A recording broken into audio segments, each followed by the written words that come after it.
So hello guys, welcome to the new video of mine.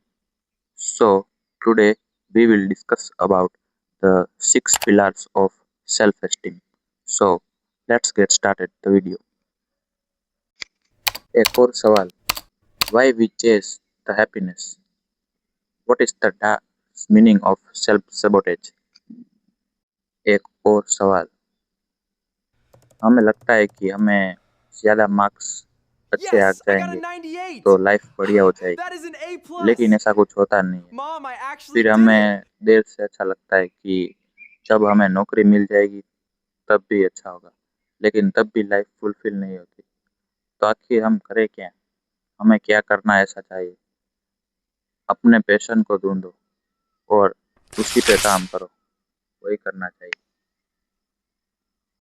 आज हम philosophy और psychology के टॉपिक पर समझाएंगे कि इंसान बार बार हैप्पीनेस के पीछे क्यों भागता है और हैप्पीनेस का रियल मतलब क्या है।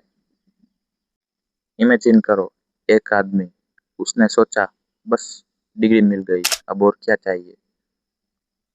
फिर डिग्री मिल गई और फिर जॉब भी मिल गई, अब जॉब कर रहा है, और क्या चाहिए। फिर बाद में प्रमोशन चाहिए, अब लो प्रमोशन भी मिल गया, और क्या चाहिए। और ऐसे ही ऐसे आदमी सोचता रह जाता है, आखिर क्या मिसिंग है और ऐसा क्या मैं लाइफ में ऐड कर सकता हूँ कि मुझे खुशी मिले। और कुछ हफ्तों बाद उस इंसान की सारी अचीवमेंट्स एम्प्टीनेस में बदल जाती है और डिप्रेशन और एंजाइटी में वह इंसान गिर जाता है, क्योंकि उसकी सेल्फ एस्टीम काफ़ी लो थी। तो इसे हम साइकोलॉजी में हेडोनिक एडेप्शन कहते हैं। हमारा ब्रेन नए आदतों को जल्दी अचीवमेंट बना लेता है और बाद में यह भी रिग्रेट होता है कि यार सब कुछ अचीव तो कर लिया, अब क्या बाकी रह गया है। और ऐसे ही लूप में हम फंस जाते हैं और हम कुछ लोअर सेल्फ एस्टीम की वजह से हम कुछ नहीं कर सकते। इसकी वजह से बाहर की अचीवमेंट परमानेंट नहीं हो सकती, क्योंकि बाहर की अचीवमेंट तो टेम्पररी है और सिर्फ वही अचीवमेंट परमानेंट होती है जो कि हमारे नीड्स को फुलफिल कर सके। अब इसे हम कंपेयर कर सकते हैं एक दूसरे सवाल को। हमें क्यों ऐसा लगता है कि एक आदमी है, उसने एक शादी का ख्याल किया, उसने शादी भी कर ली, मैरिज कर ली है, फिर बाद में सोचता है कि यार मैं ऐसे कैसे अब इसके डिज़ायर पूरा करूं, और बाद में उसके डिज़ायर पूरे भी करने लगता है और मन ही मन सोचता है कि अब तो मैं उसके डिज़ायर पूरे कर रहा हूँ, लेकिन ये इतनी मुझे सपोर्ट क्यों नहीं कर रही है और कर रहा है। और ऐसे ही बातों बातों में रिलेशनशिप बिगड़ने लगते हैं और वो या फिर वह छोड़कर चला जाता है या फिर चली जाती है, और हमें लो सेल्फ एस्टीम के कारण हम कुछ नहीं कर पाते और हम अकेले ही रह जाते हैं। तो अब सवाल है, आखिर ब्रेन ऐसा ही क्यों करता है?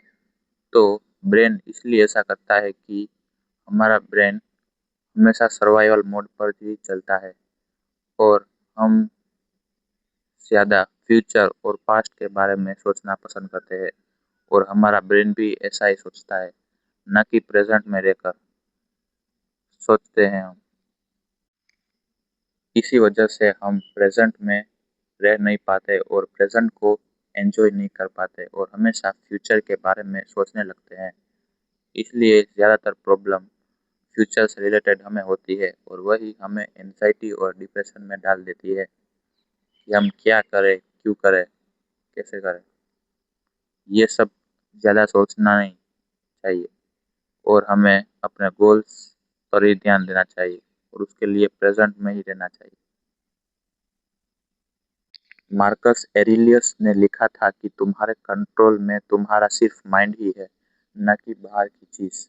और श्री कृष्ण ने भी ऐसा ही लिखा था, अर्जुन अपने मन को वश में करो, ये मन बहुत ही चंचल है और हमेशा मटेरियल चीज़ों के पीछे दौड़ता रहता है, तो इनमें काबू करो।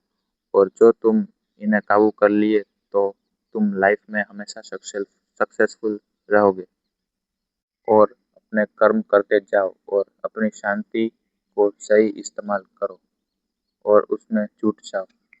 हाँ, लेकिन अपनी शांति सिर्फ रिजल्ट में मत बांधो, क्योंकि अगर रिजल्ट में बांध दिए तो रिजल्ट आखिर क्या होता है? जॉब के लिए आखिर सैलरी होता है, और सैलरी आखिर लो मिलती है।